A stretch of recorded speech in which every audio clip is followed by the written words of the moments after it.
Welcome to Coffee with the Sarlos. We are your hosts of the show, Karen and Kelly Sarlo. Whether you're struggling with grief or you just need answers, we connect you with spirit to find relief, clarity, and direction in life. We can help you move forward. Hi, Kelly. How are you? Good morning. I'm well. How are you? I'm good. Good. I need the name of a female, please. I would like to know if I'm going to like this female. Oh. This name can't be ruined for me. I think so. You think so? Yeah. Like on a scale from 1 to 10, how sure are we? We'll go with it. You're going to like her. We're going to like her. I'm choosing Blythe.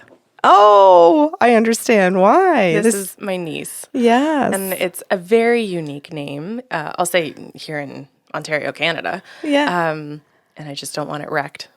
So good luck to you, Karen. Okay. So Blythe and I are starting our session and we're over Zoom so we can see each other. And at the very beginning of the session, she says to me, okay, she says, I'm stressed out of my mind. And she goes, I just need you to know because I know you pick up things. And she goes, I'm really anxious. I cannot sleep. She says, I can't concentrate at work. I can't concentrate at home. She says, I'm blowing everything. She goes, I'm making mistakes everywhere. People are angry because of my mistakes. I'm angry because I'm making them. She says, and then that's making everything worse. And she says, and I'm in a ton of physical pain. And she says, and I'm waiting for doctor's tests. And she says, and to boot, who knows when the hell they're going to call me back? Right. Because they're so busy and they're so backlogged. And she goes, so I am beyond myself. I do not know what to do. And I feel like I cannot go into work one more day and have all of my coworkers see what I'm like and be angry with my level of stress because I can't handle their response to me and all of my own emotions. She says, I am beyond it all. Now, that's how that session started. And I said to her, I am so sorry that you are going through all of this and that you feel this way. And then, now I'm just going to say, we got to back all of this up to me waking up in the morning. So when I woke up that morning, I was laying in bed, and just as my eyes open, I feel instant anxiety, like through the roof anxiety, like the walls coming at me anxiety. And I feel aching in my joints. I feel like, and I go to reach for my ring, and I can't move my ring. And it's like, well, that's odd. Usually when I get up in the morning, I can move my ring. Why can't I move it? You're not swollen in the morning? Well, even if I am swollen, my rings aren't that tight that I can't move them. That's nice. Good for you, Karen. Okay. Those days might be coming then, is what you're saying? I'm saying I'm in them. Yeah, okay. I'm sorry My to hear rings that. are a part of me in the morning. Okay. And so I had this aching in the joints, and then my hip hurt, and it was like, oh God. So I didn't know which one was worse, and it was like, oh Jesus, how am I going to get up and put my day in if I feel like this? And then I got pain like in the sinus area, and I'm thinking, oh my goodness, what's happening? Did this just start in the middle of the night? Like I'm just waking up? Is this a sinus infection?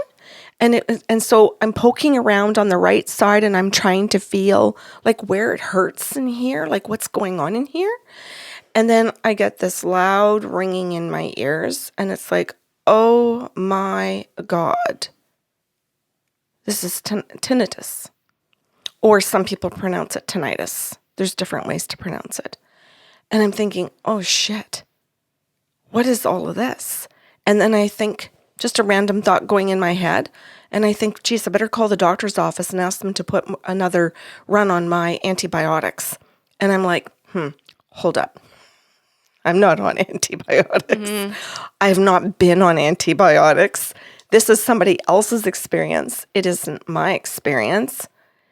I'm going to get up and going to just try and move and start making the bed, brush my teeth, start doing my morning routine, and just see, pray to God, this is going to pass pretty quickly because this is terrible. This is terrible. It's funny how fast you become religious when you're not feeling well. I'm just going to pray to that God out there. Yep. Anyway, so I got up and I started making my bed, doing my routine, and it all passed. That was great. So I thought, okay, this is somebody's stuff during the day, but whose will it be in a course of seeing different clients in the day, right? Like, and is it somebody who's died? And I have to describe what they went through before they died? Or is this going to be somebody who's alive? Like, or is this going to be an animal? Like, mind you, no, well, maybe some animals Wear have rings? digits, but don't wear rings. Good luck. That's funny. But that's what you're thinking, right? It's messed. So anyway, as I'm talking to her, I start getting the ringing in my ears and I think, oh shit, here it comes. Okay, so we're back in the session. Now yes, thank you. So now we're back in the session and my ears start ringing and I'm thinking, oh my God, this is how she feels or how somebody who she wants me to channel feels. So now my next task is it her? Yeah. Or is it someone who's crossed over? So I said to her, I went through consent. And then she says, Karen, could you start with medical intuitive? And I went, yes, I can. Thank God. Yeah. And I said, I'm actually going to describe to you how I woke up this morning. And she went, oh, I'm sorry. And she says, are you trying to tell me that you got all my stuff this morning? She goes, this is bad. And I went, yeah, I think I did. So I went through and I described all of the symptoms. And she goes, that is totally me. She goes, that's what I'm going through. And I said, and she goes, and I want you to be able to tell me what's in my test results. Right. She goes, and I want you to tell me because I'm so stressed. I can't wait for the doctor's office because they said if they can't find anything, they're not going to call me. Which is the stupidest fucking thing ever. And if you work in a doctor's office, I'm sorry, I'm not personally attacking you. It's stupid because people miss things. We are human. We forget to do things. So as clients, we're like, did they forget? Did my papers get lost? Or do I literally not have to worry? Yeah. Or do I have to worry that the other two things happened? It's not a good system. Yeah. And she says, and I was told, and I just want to continue to explain that. She says, I was told that if the test results come back fine, they're just not going to let me know because they're too busy. She says, but then I'm thinking, okay, so how do I know when you get the test results? And how do I know when I'm supposed to call back and say, okay, what's the next step then? If I'm still experiencing pain. This is a bad relationship. Okay, let's take the doctors off the table. Imagine you're like, hey, let's be in this significant relationship, and if everything's fine, we just won't talk. Right. And if something's wrong, then maybe we'll engage with each other. Yeah. Like, who would consent to that relationship? Yeah, not me. It's definitely not me. Standards have improved in my life, and I'm hoping that other people are going to go, I'm with Karen. Mm-hmm. But you and I both know there are people that would tolerate that and feel like if somebody sets that as the bar, then that's what I deserve. That's all I deserve, and that's what I have to accept. And if we go back to the doctor's office, then maybe there are a lot of patients that just go along with that if that's the doctor's policy, instead of saying, that doesn't suit me. Mm-hmm. No, I will be calling back. Mm-hmm. If your policy is not to call me, I will be calling you. And maybe you won't like my 5 phone calls and decide that my 5 phone calls are annoying you. So maybe it's more efficient for you to make 1. Yeah.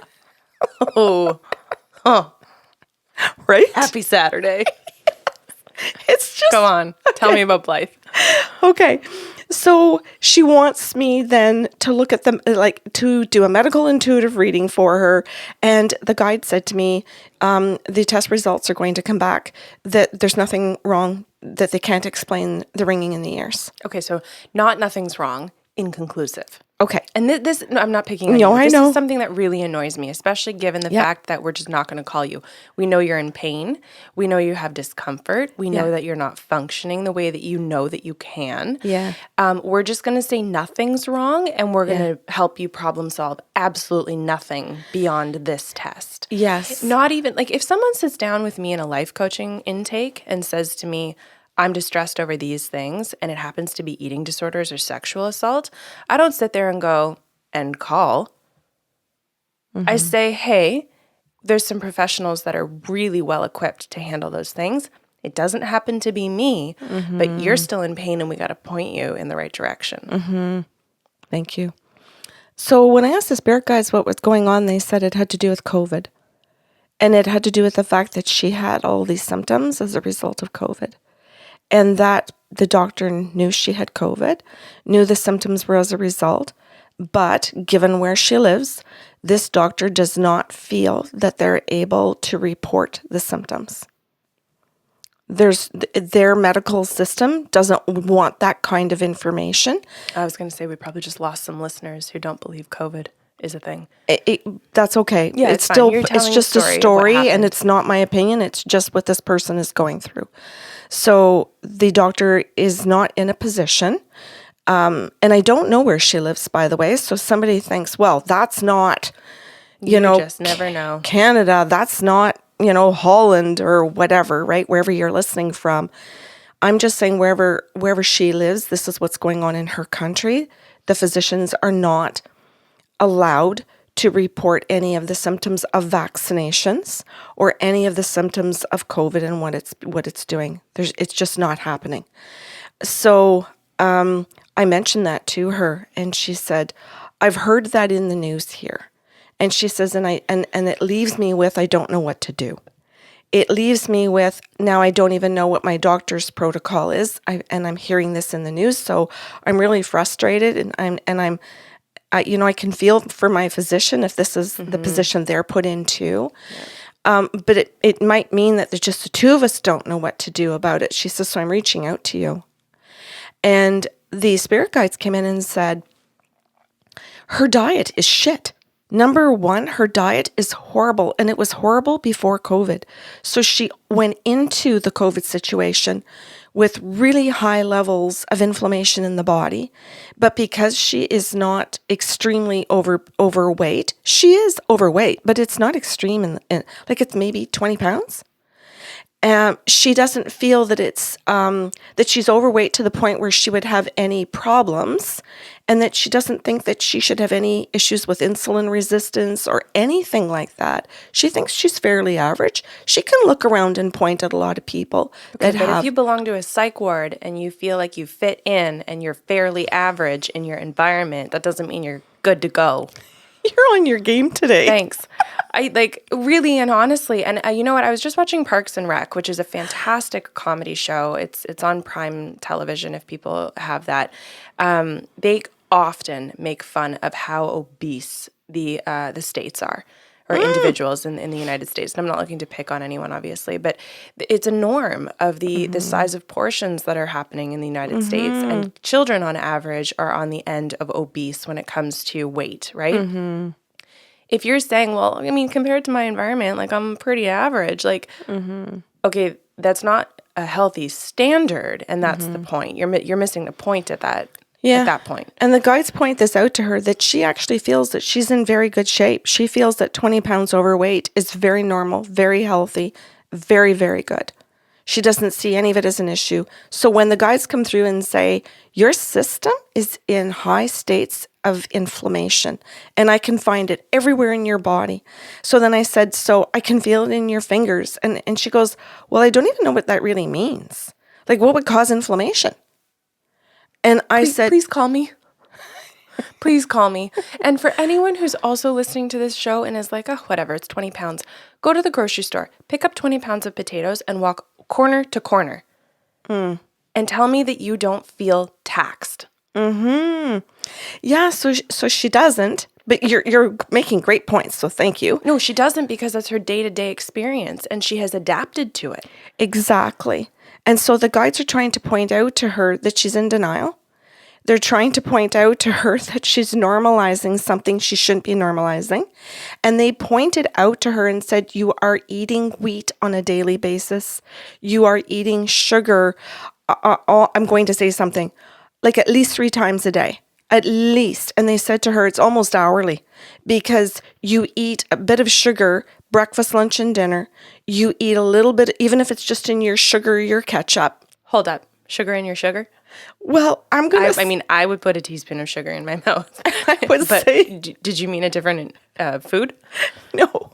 But that's Like really sugar in your coffee kind of thing? I meant sugar in a coffee. Oh. But when you said that, it made me think of Nutella.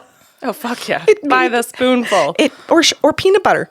Like it made me think of things that really are Just sugar. just pure sugar. Yeah. And yes, you have flavored sugar like the Nutella or the peanut butter. Or your French vanilla from Tim Hortons that you Yes. drink 3 times a day. Right? Used to. Yeah. So I said, like, and then in between you eat sugar. So you will actually eat an actual chocolate bar, which is sugar. You will actually eat then like a donut or a sandwich, or like you will pick little things, or like, oh my goodness, even some healthy sugars, but still sugars. Right. And she goes, oh, yeah. And you can see like she's surprised. And you can see that she's actually trying to process truthfully and honestly how much sugar she's actually eating, because it's been a norm. Sure. And I said to her, this has actually been a norm for you since childhood. This is how you were raised. This is the foods you were raised on. You were raised to have snacks. You were raised to have a snack before bed. So it would have been like a piece of toast with a little bit of cinnamon and butter on it. And she goes, oh my God, yes. Yeah, and a little cinnamon and brown sugar. And she goes, totally. And I said, so you were raised to crave these things all through your life. I said, but as far as I can see, what you're going through right now with the inflammation in your ears, the inflammation in the sinuses that is causing this infection, is the fact that you're still eating this way. And so now you were on antibiotics. And she went, I was. And I said, yes, I heard that this morning when I got up, because I wanted to call and ask. Oh my God, she says, I said that to my husband this morning at coffee, that I needed to call the doctor and ask for another dosage. If that's possible, if they do that, I think I need to go back on antibiotics again. And I said, I don't think you need the antibiotics as much as you need to actually sit down and look at what you eat and drink. And she goes, oh, don't even go there. Oh. She goes, okay. She goes, and I said, I think you're a Coke person or Pepsi. Same. And I said, because we're just talking about sugar. And I said, and I think you also like your coffee. You also like your tea. You also like your sugar drinks. And I said, but everything has a little bit of, or a lot of sugar in it. And she goes, yeah. So the guides are basically saying to you that they really believe that the insulin resistance in the body is something that you have to address, because it has to do with the aches and the pains, the swelling of joints. And she goes, oh, really? And I said, oh, you wouldn't know to associate any of that? You wouldn't understand? That's something that you need to learn? And she goes, yes. And I'm asking that not in a condescending way, like, you dumb shit. Don't you know? No, that's not how we talk to our clients. No, we want to educate. We want to say it in such a kind way that you and I are book lovers. we love education. So I said to her, here are some good resources as to explain to you what insulin resistance is. And I said, can I send some of these things to you afterwards in an email? Because she wasn't recording the session. And she said, yeah. She says, so do you actually mean that because I eat sugar, that I could actually have problems in my sinuses? Everywhere. Yeah. Everywhere. Today, it's your sinuses. Yeah. And I said, absolutely. And she says, that could give me an ear infection? And she goes, wait a minute. Are you also saying that that could have affected the severity of COVID that I got? And I said, possibly, yes. Any sickness, right? And Yeah. for anyone who's like, whatever, to COVID, like any sickness, if your immune system is not good because your nutrition is poor, then anything gets exacerbated. Yes. Your body is just trying to thrive, and it can only thrive off of what you are offering it. Yeah. And I said, your adrenal glands are pooched. And I said, Pooched. Yeah. I just love that word. And she goes, what? What's the adrenal glands? And what do you mean? Where are they? What do they do? I don't get it. And I said, well, when you go to your doctor, they can explain that better than I can. Always say that. If they're talking to you. Right. But I always try and say that because I do believe that you go get your education, that you don't just listen to what I say to you in a session. You want to go get it all backed up. You want to do your research to see if the medical information in a medical intuitive reading is spot on. And I don't ever want people to think that I think I'm a replacement for medical care. No. We don't. So I said, it looks to me like your adrenals are fatigued and that you need adrenal support. And I said, and it also shows what I'm also seeing in what the scans and what the guides are telling me is that there are other systems that are out. You've got inflammation and stuff. I said, but your immune system needs help. And I said, you might benefit greatly from going to a naturopathic doctor. And I said, because that definitely is one of their specialties. And naturopathic doctors like and love their jobs because they want to build your immune system so that you are in tip-top shape to be able to handle the shit life is going to throw at you. Whether you believe COVID happened or not, you just want to call it a regular flu virus. So it doesn't matter. What matters is that you want to be in the healthiest place possible to deal with things mentally, physically, emotionally, spiritually. And your nutrition contributes to all of that. 100%. And she said, well, I don't see the connection. To what? To eating well and being mentally okay. And I said to her, okay. I said, there is a wonderful book called Your Brain on Food by Dr. Uma Naidoo. And I said, in her research and all the whole team that she has that put out this book, who sends out weekly emails. And I know that because I read the book, I follow her, and I get her weekly emails. And she went, oh, tell me about her. And I said, okay. And I said, and I will send you a link. I will let you know what that book is called. I will get you all the information I can in an email so that you can follow Dr. Uma Naidoo. And I said, but I think you should also follow Dr. Shirzai and Dr. Shirzai. They're a married couple, neuroscience, and a neuroscientist, both medical doctors, and I said, who love studying dementia and Alzheimer's and food and how your sugar and your insulin resistance is all related to dementias and Alzheimer's disease. And they have books, they have resources, cookbooks, and I own them. I've read their books, I've got their cookbooks, and I said, these are things where when you get this kind of education, you're going to understand that you feel like you can't go to work and cope anymore, partly because of what the sugar is doing to your body. It's not just that you're just naturally stressed because shit's happening. Yeah. Okay. I have so much, but keep going. My heart aches because, and I'm thinking about listeners too, who may have turned this off and been like, this is boring. This is the worst medical intuitive episode you've ever done. And simply because you're going into a lot of detail of the struggle that Blythe is having, right? And some people will want to be in denial of how similar or parallel their struggle is because they're like, well, I'm not giving up my sugar, so fuck this episode. And I get that, right? I ate donuts last night. And on the weekend. Sugar is addictive for anyone, even if you know better, right? Yes. However, we have to know how to take care of ourselves. And we can have those things in moderation, but we don't want to eat them to the point of inflaming all of our systems. Yes. That the systems can't work individually or together. Yes, and what the guards were trying to prove to her, that part of all of those systems includes the brain, which she thinks is different than all of her organs. She thinks her organs are here. And I said, do you not realize that your eyes are an organ?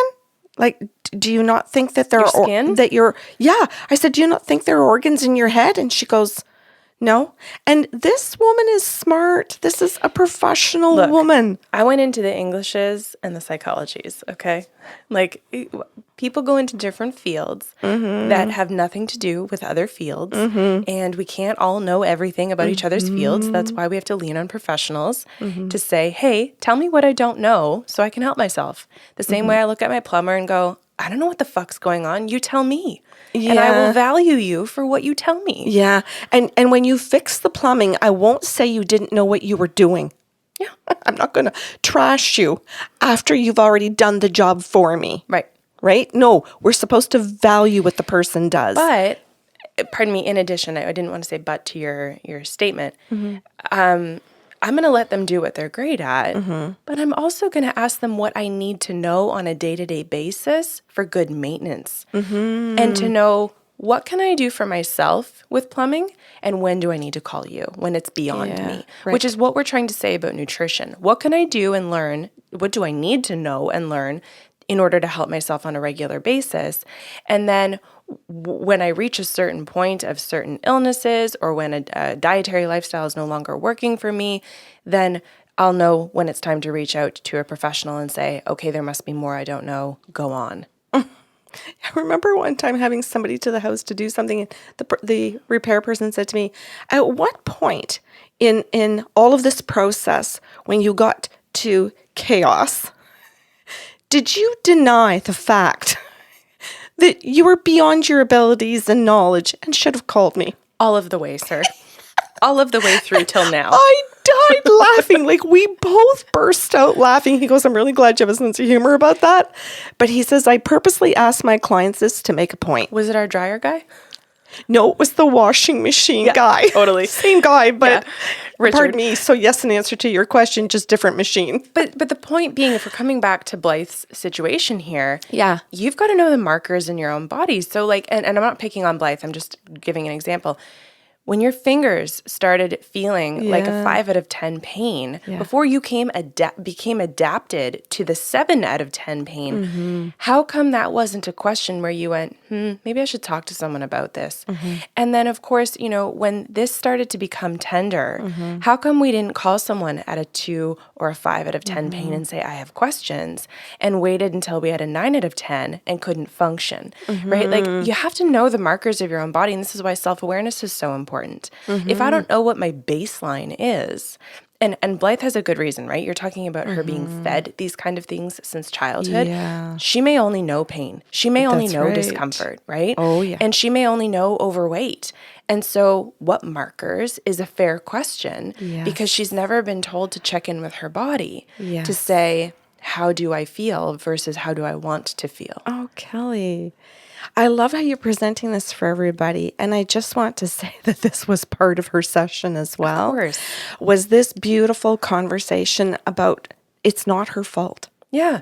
It's not her fault that she was raised this way. It's not her fault that her partner, and this ended up becoming part of the session as well. But I'm not going to go into it too much because you've done a great job of explaining it, where her partner keeps her in that space of staying inflamed. He contributes to the, this is how we're going to eat, because he's in the same type of a situation where he hasn't known better either. Right. And it's not his fault too.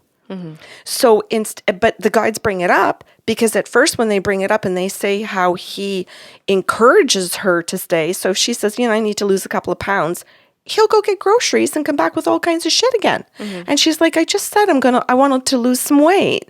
And he'll go, oh yeah, but that'll only last a day or two. And then you'll send me out to the grocery store. And I don't want to have to go that's out. His fault. And I don't want to have to go out again this week. I want to go once. So I just bought it. Just don't pretend it's there. And once you get through your little thingy just again. Pretend it's not there. Yeah. You said just don't pretend it's there. Go on. Just pretend it's not there. Until you want it. Until you want it. And then we'll be through this whole little charade of yours again. Oh, that's rude. Okay, we have some different issues going on here. Yes. So then a little part of the session goes into the fact that they both really don't know any better. They both aren't treating each other with respect or kindness.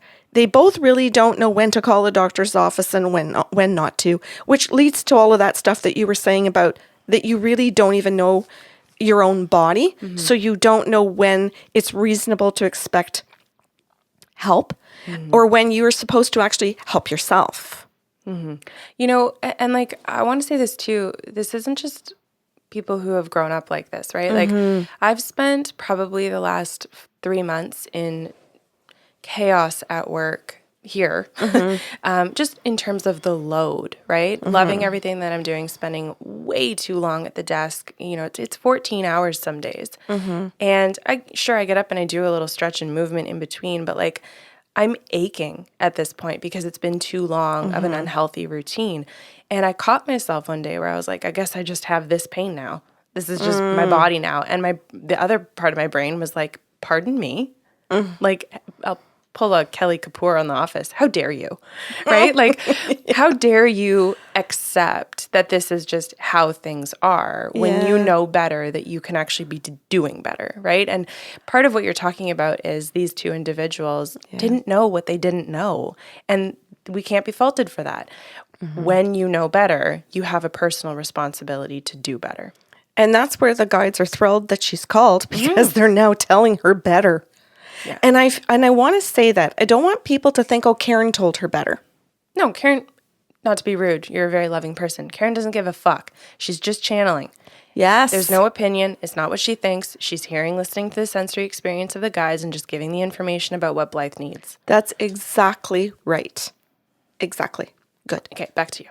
Okay, so if we go back into that session, then the guides talked about the relationship a little bit, about between the two of them, and that the guides suggested that she go to therapy to talk about her life, to talk about the fact that it wasn't her fault, to be able to learn self-compassion, but then to be able to ask her questions. She needs a therapist to be able to say to her, let's give you some good, healthy questions to ask yourself. Do you want your husband treating you that way? Do you want somebody to sabotage every time you make an effort? Because you have the right to make as many efforts as it takes till you finally make the switch to get healthy. Or do you want somebody who's going to be able to sabotage you? But a good therapist is going to be able to walk her through it so that she can then go home and have that healthier conversation with her partner and say, I don't want to be spoken to that way. I don't want these things, and I am doing my change now. But for her to stay focused on herself when he brings the food in the house, and yes, maybe she will put it someplace where she can't see it, and go about going back to therapy to get more and more tools to become a healthier person. Yeah, not accept verbal abuse in the process. Exactly. And the sabotage that she does to herself, and the sabotage that he does to her, and that she permits. Mm-hmm. And the cycles that the two of them together have created, and that she has created before he even came into the picture. Yeah, for sure. Right? Interesting. If Blythe is listening, I want to work with you. Yeah. Yeah, honestly, like the sweet spot. And I mean, obviously, you're doing the channeling. I love doing the coaching part. Yes. For the mindset. Yes. Yeah. So this comes to the end, eh? Like we start coming to the end of her session here, where it wraps up with the guide suggesting the books, the education. We'll call it education overall, therapy for different reasons. Being able to reach out to her doctor's office to say, this doesn't work for me. So something has to change. Your other clients and patients might like this and be okay. This doesn't work for me. It's adding to my stress. Now I'm going to be booking an appointment for looking for a stress sleeve. But when you ask me who's stressing me, I'm going to have to say you guys. And so then it also goes to the education about her nutrition and the fact that, a nutritionist. That's where the guides ended the session. They asked her to make her first step, reaching out to a nutritionist, and somebody perhaps with also a behavioral management background. Yeah, that could help her. And actually, I want to give a shout out here to another YouTuber, Autumn Bates, who has both in her education and has her own YouTube channel where she's trying to help people understand the intermittent fasting and the effects of too much sugar, insulin resistance. She has her degree in both. So that was also sent to her, and that's something you and I like doing. We like promoting everybody who has some type of education to share where we get to be healthier versions of ourselves and live healthier lives. Mm-hmm. Are you done? I am. Okay, I want to just kind of make a few last notes here. What I really love about this is that she came in just stating where she was at. I don't want to put that on her. Mm-hmm. She was just being very honest about how and why she was feeling the way she was and why you woke up the way you did. I love that nothing in her session was about addressing her coworkers. That even though work was a really big point of stress and probably will continue to be for a little bit because she's having a hard time dealing with their reactions to her, Her way forward was taking care of herself. This was not sitting each person down and saying, I don't like the way you're treating me. It was actually to sit down and go, okay, I need to fuel myself in a healthier way. And asterisks, when we say better on this episode or on this show, we always mean healthier. We don't mean superior to, we just mean healthier. So her way forward was to take good care of herself, physically, mentally, and emotionally. And the ultimate message is all those other things that you're feeling stress over are going to fall into place once you start taking care of yourself. And that's not to point fingers and shame and blame either. They are literally said, this is not your fault. This is an education about what you can do to help yourself. And here's the team that you're going to want to put together. Choose your player. I love that. And this also puts the good kind of control back in her hands because, she came into the session literally saying to you, I feel out of control in all of these areas of my life and I don't know what to do. She knows who to call. She knows what books to pick up. She knows what to research on YouTube. Like there's such clear direction. She can take any of those steps in whatever order she wants to, instead of feeling like, I don't want to get out of bed in the morning. That's a good day. That's a good day. And I love learning, so I'm really excited for her because this is the beginning, right? So thank you for the story today. You're welcome. Thanks for listening to Coffee with the Sarlos. If you enjoyed the show today, help spread the love with a like, share, or review of the podcast. See you next Saturday with a brand new episode.